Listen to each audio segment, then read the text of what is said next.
बिस्मिल्लाहिर्रहमानिर्रहीम। मैं आपका होस्ट साकिब बिन नासरिल्लाह और प्रॉपर्टी कचहरी में आपको खुशामदीद कहते हैं। आज के सेगमेंट में हमारे साथ मौजूद हैं दुनिया के अमीर तरीन इंसान जो किसी तारफ़ के मोहताज नहीं हैं, टेस्ला कंपनी के मालिक एलन मस्क साहब। और दूसरे नंबर पे हमारे साथ मौजूद हैं जिन्होंने सोशल मीडिया को कंधा दिया हुआ है, मतलब मैक्सिमम सोशल मीडियाज़ इन्हीं के हैं, मार्क ज़करबर्ग साहब। Thank you very much. तो आप दोनों को हम प्रॉपर्टी कचहरी में खुशामदीद कहते हैं।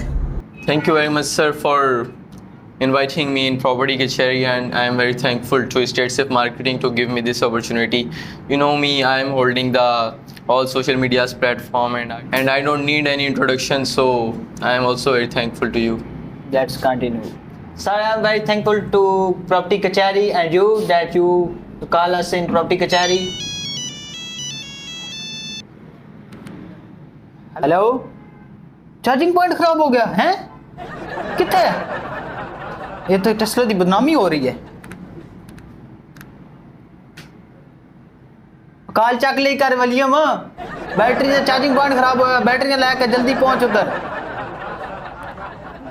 Yeah, your face is also look like a charging point, useless peoples.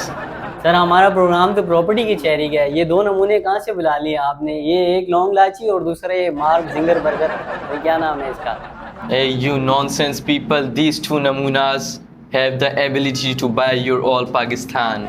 And also Afghanistan. Yeah. Sir हम तो प्रॉपर्टी की कचहरी में कोई बिल्डर शिल्डर बुलाते हैं, थोड़ा बिल्डर शिल्डर से हम लोग काम वाम का पूछते हैं, और ये कहाँ से दो नमूने बिठा लिए आपने लाके? बिल्कुल अदील, सवाल तुम्हारा बड़ा पॉइंट वैलिड है।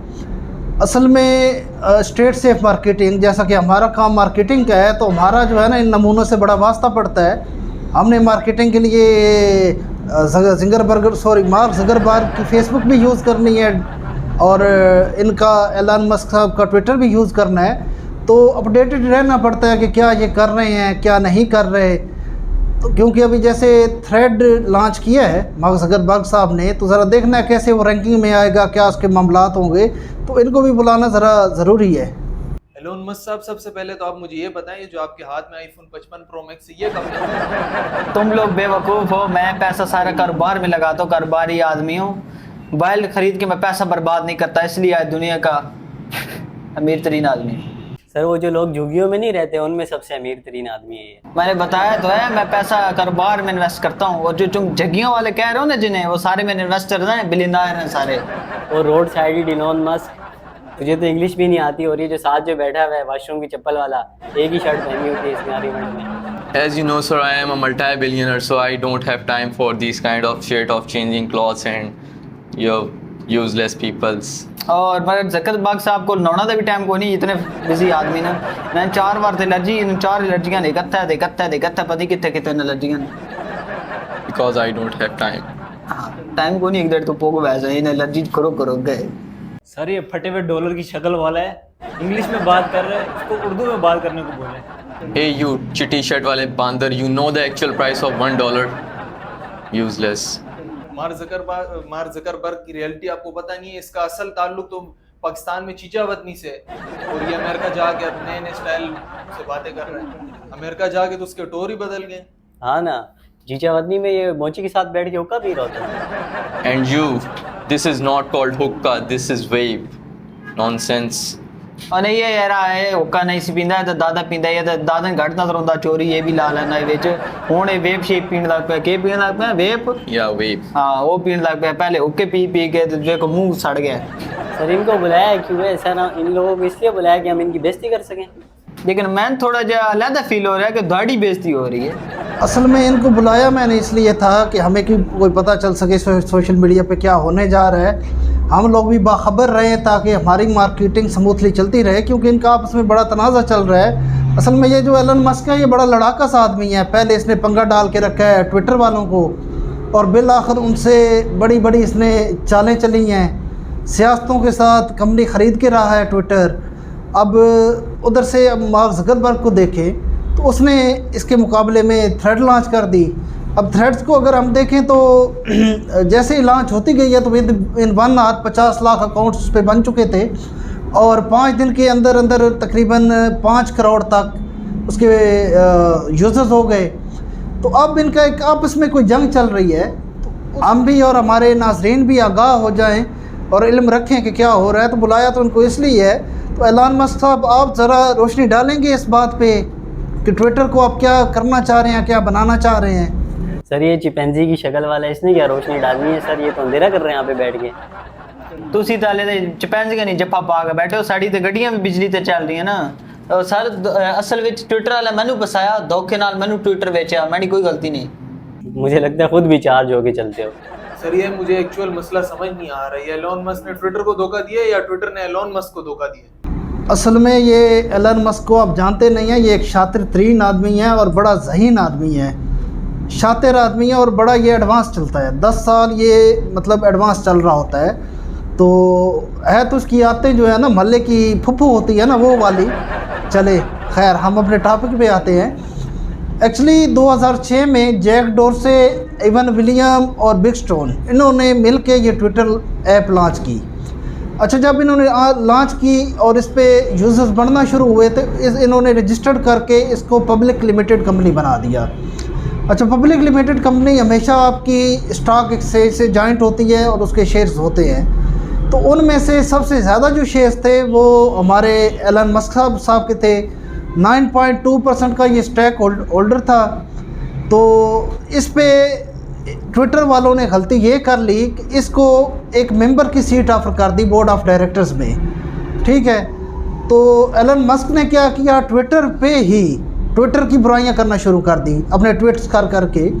तो उस वक्त के जो CEO थे पर्ग अग्रवाल, ठीक है, उन्होंने इस चीज़ पे एतराज़ उठाया कि हमने तो आपको सीट भी ऑफ़र की है और आप जो है ट्विटर पे हमारे ही प्लेटफॉर्म पे हमारी ही बुराइयां कर रहे हैं। हालांकि इससे पहले जो CEO था ट्विटर का, जैक डोरसे, उसके साथ बड़ी बनती थी और बड़े मशवरे भी एलन मस्क उसको देता था।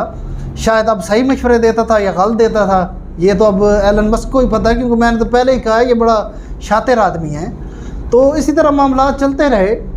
एट द एंड इसने एलन मस्क ने बुराइयां शुरू की ट्विटर की। तो साथ ही एक फिर ऑफ़र लगा दी ट्विटर को कि अगर आप ये कंपनी सेल करना चाह रहे हैं तो $43 बिलियन की एक पेशकश मैं आपको देता हूँ। ठीक है, तो इस पे ट्विटर ने पहले इनकार किया। जब इनकार किया तो इसने फुफो वाली हरकतें शुरू कर दी बड़ी। आप अगर ट्विटर अकाउंट खोल के देखें एलन मस्क साहब का, तो बड़ी अजीब अजीब इमोजीज लगा के मजाक उड़ाने लग गया। तो उन्होंने कोर्ट से रजू किया ट्विटर ने और कोर्ट में इसके ख़िलाफ़ एक दावा कर दिया। अब जो भी इसकी कन्वर्सेशन ये होती रही हैं, ये एक्चुअली मामला तो कोर्ट में खुला है, सामने आया है कि CEO ट्विटर और एलन मस्क की क्या आपस में कन्वर्सेशन हुई हैं। खैर, काफ़ी तंग किया इसने, फिर ये अपनी बात से पीछे हट गया। अच्छा, फंस ये इस चीज़ पे गया कि ट्विटर वालों ने कोर्ट के अंदर इससे एक तहरीर ले ली थी कि अगर अब इस डील से तुम पीछे हटोगे तो $1 बिलियन का तुम्हें फ़ाइन करना पड़ेगा। अच्छा, अब इसमें काफ़ी सारी रीज़न बनाई एलन मस्क ने। अब उन रीज़न्स में पहला तो रीज़न जो है इसने ये दिया, जी मेरे पास अभी इतने अमाउंट नहीं है कि मैं ये ख़रीद सकूं। ठीक है, लेकिन जब कोर्ट ने थोड़ा दबाव बढ़ाया तो फिर इसका पूरा वो एक स्केजुअल भी आपको मिलेगा नेट के ऊपर, कहाँ से पैसा पूरा करना है। $7 बिलियन का कोई इसने टेस्ला से फ़ंड निकाला, कुछ सेल करना है, कुछ इन्वेस्टर मिलाए और फिर $44 बिलियन में एक डील डन हुई और ट्विटर इसने ख़रीद लिया। अब जहाँ तक सुनने में ये न्यूज़ आती है कि ट्विटर इसने डे फर्स्ट से सोचा हुआ था मैंने ख़रीदना है, लेकिन मार्केट में ये उसकी वैल्यू डाउन करना चाह रहा था, उस वजह से ये ड्रामे कर रहा था कि ये जो है ना कीमत गिरा के। उसमें अब इसने बॉट्स का एक बड़ा इशू क्रिएट किया कि मैं तो समझा 20% बॉट्स हैं तो ये तो 5% बॉट्स हैं। तो इस तरह काफ़ी ड्रामे इसने किए कि मार्केट में इसकी वैल्यू डाउन हो और जैसे ही डाउन हो तो ये उसको परचेज़ कर ले, लेकिन वो भी अपनी बात पे कायम रहे और $44 बिलियन में इसने परचेज़ किया। अब एक्चुअल में ये $54 बिलियन में इसको पड़ा है। $10 बिलियन ज़्यादा क्यों पड़ा है? क्योंकि वो कंपनी थी पब्लिक लिमिटेड। जैसे ही इसने परचेज़ की है, ये शातिर आदमी इतना है, फ़ौरन उसको प्राइवेट लिमिटेड में कन्वर्ट कर दिया। क्योंकि अगर कोई कंपनी पब्लिक लिमिटेड होती है तो ये आप लोगों के नॉलेज में होना चाहिए, पब्लिक लिमिटेड कंपनी एक अवाम को या उसके जो स्टेक होल्डर्स शेयर होल्डर्स होते हैं उनको हर चीज़ की जवाबदेही होती है, अपना पूरा डाटा खोल के उनके सामने बयान करना होता है। लेकिन प्राइवेट लिमिटेड में ऐसी कोई भी रिस्ट्रिक्शंस नहीं है किसी किस्म की, अपना डाटा वो किसी दूसरे को दिखाने की पाबंद नहीं है। तो फ़ौरन इसने प्राइवेट लिमिटेड किया। अब इससे आगे ये ख़ुद ही बताएंगे कि आगे इनके क्या मतलब क्या सोच है, ट्विटर को ये क्या करना चाह रहे हैं। ख़रीदने का तो इरादा इनका पहले से था, ये ख़रीद चुके हैं। तो एलन मस्क साहब आगे आपका मज़ीद क्या इरादा है, क्या चाह रहे हैं आप? सर ऐसे ही मैं अमीर तरीन इंसान नहीं बन गया, दुनिया का दिमाग चाहिए होता है इस काम के लिए। मैंने सब सोच के रखा होता है, मैं हमेशा 10 साल आगे की सोचता हूँ। इन लोगों से तो ट्विटर चल ही नहीं रहा था, इन्हें तो खोलना भी नहीं आता था ट्विटर, इनको चल ही नहीं रहा था। मैंने तो पहले ही सोच के बैठ गया था भैया कैसे चलाना है, कैसे इसको बेचना है, कैसे ख़रीदना है, मैंने इसको कैसे नंबर 1 पे लेके जाना, मैं सब सोच के बैठा था। जी सर, वैसे ये तो आपने बिल्कुल सही कहा, दुनिया का ये अमीर तरीन आदमी होकर भी आते हैं इसकी बिल्कुल पप्पो वाली हैं। हमारे उधर मोहल्ले में अमेरिका में भी ना गलियों में जाके आदमियों को लड़वा रहा होता है। मैं दुनिया का अमीर तरीन आदमी ऐसे ही नहीं बना, मैं ऐसे ही किसी को नहीं लड़वाता, जहाँ मुझे फ़ायदा नज़र आता है वहीं पे लड़वाता हूँ। एक तो एलन मस्क साहब आपको समझना बड़ा मुश्किल है, अगर ट्विटर ख़रीदना ही था तो ये तो मामला फेब मार्च से शुरू हुआ था 2022, तब ख़रीद लेते। अक्टूबर तक लटकाने की क्या ज़रूरत थी, जाके आपने अक्टूबर में ख़रीदा है। और दूसरी बात ये है कि ट्विटर तो बड़ा प्रॉफिटेबल कंपनी थी, प्रॉफिट में जा रही थी, लेकिन सुना है जब से आपके हाथ में आई है अब तो वो नुकसान में चली गई है। मार्केट में ठीक ठाक लोन चढ़ गया है ट्विटर पे। और फिर आपकी नाक़िस पॉलिसियाँ, एक तो साइन इन को आपने मस्ट करार दे दिया, फिर दूसरा आपने पोस्ट लिमिटेशन लगा दी, तीसरा ब्लू टिक वाला जो चक्कर आपने सब्सक्रिप्शन का लगाया कि इतना पे करो तो ये होगा तो वो होगा, उससे काफ़ी यूज़र्स आपके कम हुए हैं और ट्विटर तो इस वक्त नुकसान में जा रहा है। और फर्दर अब आपने उसका लोगो भी चेंज करके एक्स कर दिया है, ये क्या वजूहात है, ज़रा समझाएं हमारे नाजरीन को भी। सर जैक डॉर्सन तो मैं इस तो मशवरे देता सी कि मेरी मशवरे तो अमल करके कंपनी को बर्बाद कर ले, ट्विटर तला चला जाए, मैं उन्हें ख़रीद लें। और जैसा आपने बात की चिड़िया की, चिड़िया तो उनकी थी अग्रवाल लोगों की, वो उड़ाना ज़रूरी थी, उसे उड़ा के फिर मैंने परवाज़ भरनी थी। देखा नाजरीन, मैंने तो पहले ही कहा था ये एलन मस्क बड़ा शातिर आदमी है। मतलब एडवांस में इसने सोचा हुआ था कि इसने ट्विटर को वी चैट की तरह, जो चाइना की एक ऐप है वी चैट बनानी है। पता नहीं उसमें ये क्या क्या फीचर्स लेके आएगा, वो तो वक्त के साथ ही देखेंगे। और दूसरा, जैसे ही ये ट्विटर ख़रीदता गया तो इसका पहला कदम जो था, इसने CEO को फायर किया है, जो पर्ग अग्रवाल उस वक्त था। और जितने भी उस वक्त पर्ग अग्रवाल के हामी थे कंपनी में मुलाजमीन, सबको इसने फायर किया और नया स्टाफ फायर किया है। तो इरादे तो इसके कुछ अच्छे नहीं लग रहे। चलें अब मार्क ज़करबर्ग साहब से पूछते हैं कि इनका क्या ख्याल है, थ्रेड्स इन्होंने क्यों लॉन्च की। जैसा कि आप जानते हैं सर, इसके ट्विटर में कितनी सारी नक्स पॉलिसीज़ थी, तो ये सब्सक्रिप्शन और पता नहीं क्या क्या करके लोगों से, बेचारों से पैसे वसूल रहा था। तो उसके मुकाबले में मैंने थ्रेड्स लॉन्च की है। और आप ये बताएं चली कैसे है। नहीं मार्क ज़करबर्ग साहब, इसमें कोई शक नहीं है, सोशल मीडिया के बादशाह तो आप ही हैं। ये जो रिकॉर्ड आपने थ्रेड्स के साथ बनाया है ना, 1 घंटे में 50 लाख यूज़र्स और 5 दिन के अंदर अंदर 5 करोड़ क्रॉस कर गए, ये वाकई एक रिकॉर्ड है। और इसके अलावा मैं तो तारीफ़ आपकी करूँगा जो आपने एक मेटा बना दी है। मेटा के अंदर आपने फेसबुक भी घुसा दी, ऊपर से इंस्टाग्राम भी, व्हाट्सएप भी, अब मेरे ख्याल में थ्रेड्स भी इसी में डालें, तो एक आपने बहुत जो है पावरफुल कंपनी कर दी है अपनी मेटा। तो सोशल मीडिया का अगर शेयर है तो वो आपकी सर है, इसमें तो दूसरी कोई राय ही नहीं है। सर सोशल मीडिया का बादशाह था, अब मैं आ गया हूँ, अब राज मेरा है। एक ट्विटर खरीद के, सिर्फ एक ट्विटर खरीद के तुम मेरे मेटा का उसका मुकाबला करोगे। सर ये आप क्या मेटा की तारीफ कर रहे हैं। जिंगर बर्गर ने जब से ना मेटा लॉन्च किया, जब ज़्यादा शेयर करने पे आईडी बैन हो जाती है हमारी। फ्री में क्यों शेयर्स करवाऊँ मैं, तुम लोगों को ऐड अकाउंट का ऑप्शन दिया है ना मैंने, मुझे पे करो और करो जितनी मर्जी शेयरिंग, किसने मना किया है तुम्हें। अच्छा मार्क ज़करबर्ग साहब, हमें भी कुछ बताएं कि थ्रेड पे हम अकाउंट बनाएं ना बनाएं, क्या इसके नफ़ा है क्या नुकसान है, ये तो हमें थोड़ा सा ब्रीफ कर दें। सर इसको खुद नहीं पता। मुझे कैसे नहीं पता होगा इसके क्या क्या फीचर्स और क्या क्या इसके जो है आपको फ़ायदे हैं। मैं तो CEO हूँ इस कंपनी का। मोबाइल पढ़ाई यार फिर आपने तो घर रह गया, मेरे को लाई कोई ना, ठीक हो गया। एक की है जरा हैंग हो गया।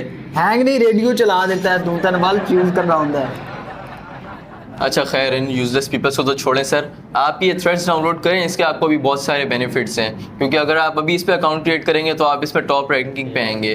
बिकॉज इसका रीज़न ये है क्योंकि यूरोप के जो कुछ अभी ऐसे ममालिक हैं, जैसे जर्मनी हो गया, नीदरलैंड हो गया, फ्रांस हो गया, इनके अंदर मैंने अभी लॉन्च नहीं की। तो अगर आप अभी इसके ऊपर अकाउंट क्रिएट करते हैं तो आप रैंकिंग में आएंगे। हाँ थ्रेड लॉन्च कर देता है तू, सच बोलने वाले सारे बंदे तो तू ब्लॉग किया हुआ इंस्टाग्राम तो भी ते थ्रेड्स तो भी मैं किसी ने ब्लॉग नहीं कीता। तू को नहीं कीता एंड्रू टेट दा अकाउंट क्यों ना बनन देंदा तू इंस्टाग्राम पे? ओ सर बुराइयां करदे साड़ी आके एंड्रू टेट थोड़ा गंजा। सच बोलदा है। हाँ जुकरबर्ग साहब, ये क्या नोकिया 3310 में भी आपकी थ्रेड ऐप इंस्टॉल हो जाती है? इदा तो पता नहीं, मेरा ट्विटर हो जाता जा इंस्टॉल कर एंजॉय मार। ट्विटर तो किसी स्मार्टफोन में भी सही से नहीं चलती है, और आप कह रहे हो सब मोबाइल में चलती है। तेन किसने क्या अजय देवगन की मूवी अपलोड कर उसते दिक्की दिक्की छोटी छोटी वीडियो कर बनेगा तू वो अपलोड कर, तू पूरी पूरी फिल्म अपलोड की जान दे। जिंगर बर्गर साहब, थ्रेड्स लॉन्च कर लो या कुछ और लॉन्च कर लो, ये गाड़ियों वाले को आप क्रॉस नहीं कर सकते, गंजा बड़ा तेज है। सर वाकई ट्रांसपोर्टर को बिल्ड करना बहुत मुश्किल है। चूमड़ दे मुंह आ लिया ट्रांसपोर्टर तो मैं इंज कह रहा है पूरे पाकिस्तान की कोहिस्तान बसा मेरी ही चल रही हैं। सर पिछले दिनों इलॉन मस्क का नाम D7 के पीछे लिखा हुआ था, सिलेंसर काला धुआं छोड़ रहा था। और ऊपर किसी ने पान की पिचकारी भी मारी। तेरा काम तो नहीं है, तू भी खाना, तू मेरे सारे ना बड़ा मुखालिफ है, तू ही थोकदार आना जितने भी तस्वीर देख। You stupid, I am not eating mawa. This is called mouth freshener. Stupid. Karachi में इसको मावा ही कहते हैं। सस्ता अंग्रेज। वैसे मेटा बना के अपने कमाल कर दिया है, इतनी ज्यादा प्राइवेसीज आ गई उसमें, लेकिन मुझे उसका नाम अच्छा नहीं लगा, उसका नाम मावा होने चाहिए। तुम जो भी बोलो मेटा कम से कम इसके टेस्ला नाम से तो अच्छा ही है।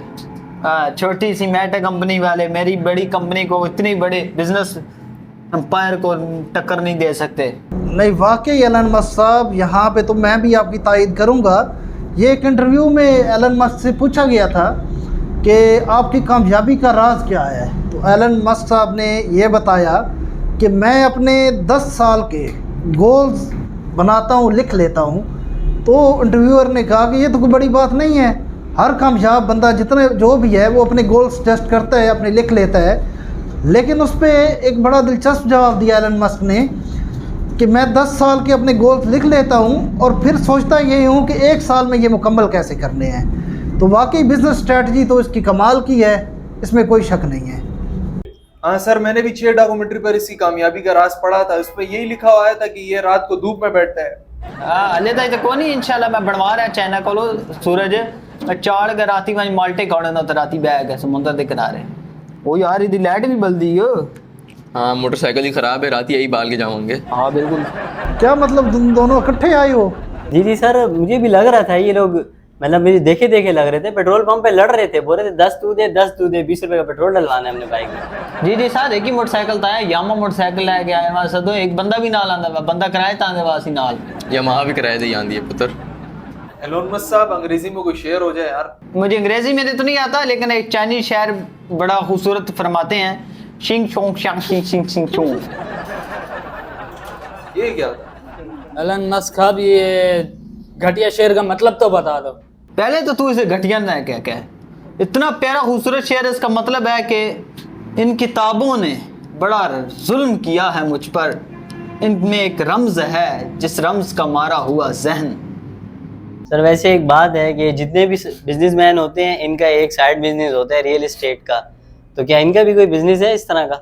बिल्कुल अदील, तुम्हारा पॉइंट ये वैलिड है। एक्चुअली कोई भी बिजनेसमैन है, जब उसके पास पैसा आता है तो वो अपनी पैसिव इनकम ज़रूर बना लेता है, और वो रियल एस्टेट है। या तो वो रियल एस्टेट का बिज़नेस कर रहा होता है, या फिर रियल एस्टेट परचेज़ करके छोड़ देता है ताकि वक्त के साथ उसकी कीमत बढ़ जाए और उसको वो सेल करे, या उसको परचेज़ करके रेंट पे लगा देता है। इसी तरह ये जो हमारे मार्क ज़करबर्ग साहब बैठे हैं, तकरीबन $320 मिलियन इनका प्रॉपर्टी में इन्वेस्ट है, और ये जो मौसूफ हमारे एलन मस्क हैं, सिर्फ $100 मिलियन के तो इनके हाउसेज हैं जो इन्होंने परचेज़ कर रखे हैं, और उनमें से सुनने में ये आता है कि रेंट पे भी दिए हुए हैं। तो बाकी जो इनकी प्रॉपर्टीज़ हैं वो भी अरबों डॉलर्स की है एलन मस्क की। तो एक समझदार आदमी हमेशा यही करता है, रियल एस्टेट में इन्वेस्ट लाजमी करता है। अच्छा सर, मैं सुनिया थोड़ी कंस्ट्रक्शन कंपनी भी है, मेरे बहुत सारे प्लॉट ने अमेरिका च, उधर तो कंस्ट्रक्शन कर दोगे तुसी मैनू? जी बिल्कुल बिल्कुल। असल में स्टेट सेफ पूरा एक ग्रुप ऑफ कंपनीज़ है, state safe group of companies. इसके अंदर मुख्तलिफ कंपनीज़ काम कर रही हैं। स्टेट सेफ मार्केटिंग है तो वो सिर्फ प्रॉपर्टी को देख रही है। अगर हम बात करें स्टेट सेफ कंस्ट्रक्शंस की, तो उस कंपनी के तहत हम कंस्ट्रक्शंस कर रहे हैं। बाकी स्टेट सेफ कंक्रीट उसमें कंक्रीट का काम होता है, तैयार छतें मिलती हैं। तो प्रॉपर्टी और कंस्ट्रक्शन के रिलेटेड हर तरह का हम काम कर रहे हैं, तो आप क्यों नहीं कर देंगे, ज़रूर कंस्ट्रक्शन करके देंगे। सर इसको छोड़ें सर, इसने अमेरिका में भी झुग्गियाँ ही बनवानी है सर। आप ये बताएं कि जो गवर्नमेंट है वो दिन ब दिन जो टैक्सेस बढ़ाई जा रही है प्रॉपर्टी पे, तो इस पर आपकी क्या राय है? जहाँ तक प्रॉपर्टी पर टैक्सेस की बात है, तो मेरी इसमें बड़ी एक खुली सी राय है कि गवर्नमेंट को एक मुनज़्ज़म पॉलिसी बनानी चाहिए दो तरह की। एक तो प्रॉपर्टी जो है ना, ये एक फंडामेंटल राइट्स में आती है, एक बुनियादी हकूक़ में आती है, जैसे रोटी और कपड़ा है, फिर मकान आता है। तो जो गरीब आदमी है उसके लिए किसी किस्म का प्रॉपर्टी पे टैक्स नहीं होना चाहिए, और जो अमीर आदमी है जो प्रॉपर्टी को एज अ बिज़नेस यूज़ कर रहे हैं उस पर भले टैक्स लगा दे। सर तो हमें कैसे पता चलेगा, गवर्नमेंट को कैसे पता चलेगा ये बंदा गरीब है अमीर है? जो अमीर होंगे उन्होंने भी कहना है हमारे पास कुछ नहीं है। अब बिल्कुल ये बात तो दिल ठीक है, लेकिन गवर्नमेंट ने जैसे अभी एक 7E फॉर्म लॉन्च किया है, जब भी कोई प्रॉपर्टी सेल करेगा तो 7E फॉर्म के तहत कमिश्नर से उसकी परमिशन होगी और उसके बाद वो सेल करेगा। अब 7E की अगर हम डेफिनेशन में ब्रीफली तो नहीं जाएंगे, शॉर्ट में आपको समझाऊं तो अगर आपकी 2.5 मिलियन से ज़्यादा की प्रॉपर्टी है तो उस पर वो टैक्स लगता है, ठीक है। एक्चुअली में वो एक रेंटल टैक्स होता है कि आपकी लेट्स सपोज 5 करोड़ की प्रॉपर्टी है तो 2.5 करोड़ तक आपको माफ़ी है। 2.5 करोड़ से ऊपर जितनी भी प्रॉपर्टी बन रही है, अगर 5 करोड़ है तो 2.5 करोड़ एक्स्ट्रा बन रही है, तो गवर्नमेंट खुद ही अज्यूम कर लेती है कि उसका 5% आपको टैक्स आ रहा है, सॉरी रेंट आ रहा है, उसके ऊपर 20% आप टैक्स पे करते हैं गवर्नमेंट को, ठीक है। इसी तरह जब प्रॉपर्टी आप सेल करते हैं तो 7E फॉर्म के तहत जिसकी कमिश्नर परमिशन देता है आपको, एक टैक्स लागू होता है। तो इस तरह की पॉलिसी बनाई जा सकती है, एक लिमिट बना दी जाए किस लिमिट तक जो प्रॉपर्टी ख़रीदे या बेचे, चाहे वो घर हो, फ्लैट हो, प्लाट हो, तो उस पर टैक्स नहीं होगा। अगर इससे ज़्यादा का कोई कारोबार करता है तो उस पर टैक्स लागू होगा। अब 7E में इन्होंने कुछ एग्जम्पशंस दी थी, अगर तो किसी का कोई ज़ाती घर है जिसमें वो खुद रह रहा है तो उस पर 7E इम्प्लीमेंट नहीं होता। इसी तरह शुदा की फैमिलीज़ पे नहीं होता। इसी तरह अगर आप वहाँ पे बैठ के बिज़नेस अपना कर रहे हैं, शॉप है तो वो आपकी अपना उसके अंदर कारोबार चल रहा है, अगर फ्लैट है तो अपना ऑफिस चल रहा है, तो उस पर भी वो इम्प्लीमेंट टैक्स नहीं होता। तो इस तरह की पॉलिसीज आई थिंक बनाई जा सकती हैं। जी सर, ऐसा हो सकता है कि लिमिट लगा दी जाए कि इससे ज़्यादा प्रॉपर्टी होगी तो टैक्स होगा, इससे कम होगी तो नहीं होगा। सर आपका क्या ख्याल है, मार्क ज़करबर्गर ने क्या व्हाट्सएप भी ख़रीदा है?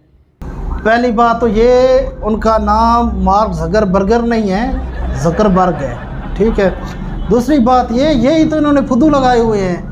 एक्चुअली मेहनत कोई और करता है, आइडिया किसी और का होता है। इनिशली आइडिया सोच के उस आइडिया को वो इम्प्लीमेंट करता है, और जब एक स्टेज पे वो कंपनी पहुंच जाती है, उस स्टेज पे जाके ये एलन मस्क और मार्क ज़करबर्ग और इस जैसे काफ़ी उसको ख़रीद लेते हैं। अब जब ख़रीद लेते हैं तो आगे फिर उससे कमाते ये लोग हैं। अगर आप व्हाट्सएप की बात करें तो एक्चुअली व्हाट्सएप जो इसका फाउंडर था उस बेचारे ने बड़ी मेहनत की है, बड़ी तगोदो की है। सर ये व्हाट्सएप का फाउंडर कौन है और कैसे उसने व्हाट्सएप बनाया? व्हाट्सएप के फाउंडर का नाम जो है जॉन कॉम है, और ये इसने बड़ी तगोदो की है बेचारे ने। गरीब फैमिली से इसका तल्लुक़ था। जहाँ तक बताया जाता है 24 फरवरी 1976 को यूक्रेन के एक गांव में पैदा हुआ था जॉन कॉम, और उस गांव में कोई फैसिलिटी नहीं थी। मतलब जिस तरह हमारा अंदरूनी सिंध को हम काउंट करते हैं, थर का एरिया, बिजली पानी वगैरह कोई ख़ास फैसिलिटी नहीं है, तो ऐसा इलाका वो था। तो फिर इन्होंने एक स्टेज पे आके माइग्रेट किया, अमेरिका चले गए। लेकिन अमेरिका जाने के बाद भी इनके हालात कुछ बेहतर ना हो सके, तो इसकी फैमिली ने एक ग्रोसरी स्टोर में जॉब शुरू की। ये भी जॉब कर रहा था। उसके साथ ही फिर इसको एक यूनिवर्सिटी में एडमिशन मिल गया, और ड्यूरिंग यूनिवर्सिटी इसको एक जॉब ऑफर हुई yahoo.com। yahoo का बड़ा नाम है, अगर इनिशली हम देखें तो yahoo और हॉटमेल ये दो होते थे और उनका बड़ा एक नाम होता था। तो वहाँ पे इसको एक जॉब की ऑफ़र हुई। खैर यूनिवर्सिटी के साथ ही इसने yahoo में जॉब स्टार्ट कर दी, और अब अगर देखा जाए तो 92 में ये अमेरिका शिफ्ट हुए थे, और सन 2000 में इसके वालिद की डेथ हो चुकी थी, और साथ में वालदा को भी कैंसर था, जो बाद में वालदा की भी डेथ हो गई। सर वो सब तो ठीक है, मगर जो याहू में इसको स्वीपर की जॉब मिली थी उसका क्या हुआ? पहली बात तो ये है कि उधर एलन मस्क की तरफ इशारे नहीं करो। उसको स्वीपर की जॉब नहीं मिली थी यहू में। बात हो रही है जॉन कॉम की। उसको जॉब मिली थी यहू के अंदर सन 2000 में, जब उसकी वालदा का इंतकाल हुआ था। उसके बाद अभी वो यूनिवर्सिटी में पढ़ रहा था, तो उसके बाद फिर उसने यूनिवर्सिटी छोड़ दी और स्टिल जॉब करता रहा। ये जॉब उसने की है 2007 तक। अब 2007 में से कुछ अर्सा पहले उसको एक दोस्त मिल गया, जिस दोस्त का नाम था ब्रायन एक्टन। बड़ा इसका गहरा दोस्त था ये। फिर उसी के घर पे रहना भी शुरू हो गया। 2007 में इन दोनों ने जॉब स्किप कर दी यहू से और इरादा किया कि अब 1 साल तक कोई जॉब नहीं करनी, अब हम थक चुके हैं। और ये अंग्रेज़ों में ये बात है, लाइफ को वो फुल एंजॉय करते हैं, ठीक है। तो 1 साल तक वाकई इन्होंने जॉब नहीं की। 2008 का एंड था, 9 का शुरू था, तो आईफोन परचेज़ किया जॉन कॉम ने। जब आईफोन परचेज़ किया तो इसको पता चला इस तरह कुछ ऐप्स आएंगी और इस तरह चलेंगी, तो उसने उसी वक्त आइडिया बनाया कि मुझे भी एक ऐप लॉन्च करनी चाहिए। तो ऐप जो उसने लॉन्च की फरवरी 2009 के अंदर, वो व्हाट्सएप थी। इनिशली एक छोटी सी ये ऐप थी, बड़े इश्यूज़ भी इसमें आते थे, लेकिन उस पर फिर इन दोनों दोस्तों ने मिलकर बड़ी मेहनत की और उसको एक अच्छी ऐप बना दिया। 2014 में ये एक बेहतरीन ऐप बन चुकी थी। जब ये स्टार्ट हुई थी तो इसके सिर्फ 400 यूज़र्स थे, लेकिन 2014 तक इसके यूज़र्स 50 करोड़ क्रॉस कर चुके थे। सर 92 में तो इमरान खान ने भी वर्ल्ड कप जितवाया था पाकिस्तान को, उसको सेलिब्रेट करने तो नहीं गया था। और इमरान खान से याद है मुझे सर, इमरान खान आजकल टिकटॉक पे बड़ा वायरल हुआ हुआ है। इतने तो टिकटॉक के यूज़र नहीं है जितने उसके फॉलोअर हो गए हैं। देखो यार, बात कुल मिला के ये है कि इमरान खान बंदा बहुत ही अच्छा है, लेकिन मैं सपोर्ट पीपल्स पार्टी को करता हूँ। लेकिन इमरान खान बंदा जो है बहुत ग्रेट है, उसके सारे इकदाम जो है बहुत ही अच्छे हैं। लेकिन एक उसकी जो बात है वो गलत है कि वो फौज के खिलाफ बोलता है। अगर ये बात छोड़ दे तो वैसे तो वो बंदा बहुत ग्रेट अजीम बंदा है यार। सर एक बात समझ नहीं आ रही, एलन मस्क अमेरिका में रह के पीपल्स पार्टी को सपोर्ट करने की क्या वजह हो सकती है? एक जरदारी सब पे बारी। पहली गल तो ये आई लव बिलावर। दूसरी गल ये है कि कैलिफोर्निया शाम 6 बजे तो बाद भुट्टो नजर आता है, भुट्टो जिंदा है। इस तो मैं पीपल्स पार्टी को सपोर्ट करता हूँ। ओए फलस्तीनी इब्लीस, बिलावल भुट्टो की बात नहीं कर, शेख रशीद मारेगा। पहली बात तो शेख रशीद फौज के डर से भी भागा हुआ है, मुझे कोई फर्क नहीं पड़ता उससे। अगर दूसरी बात मजम्मत की भी तो इस अपनी पॉकेट मनी ना लोगों खरीद लेना है। सर ये मौजूदा यूजर्स कितने हैं व्हाट्सएप के? अच्छा, यहाँ पे एक चीज़ का मैं लाजमी जिक्र करूँगा कि 2007 में जब जॉब स्किप की जॉन कॉम ने और 1 साल काम ना किया, उसके बाद जब वापस आए तो जॉब करना चाहिए तो फेसबुक में इन्होंने अप्लाई किया, ये मार्क ज़करबर्ग के पास, लेकिन इन्होंने जॉब उसको ना दी।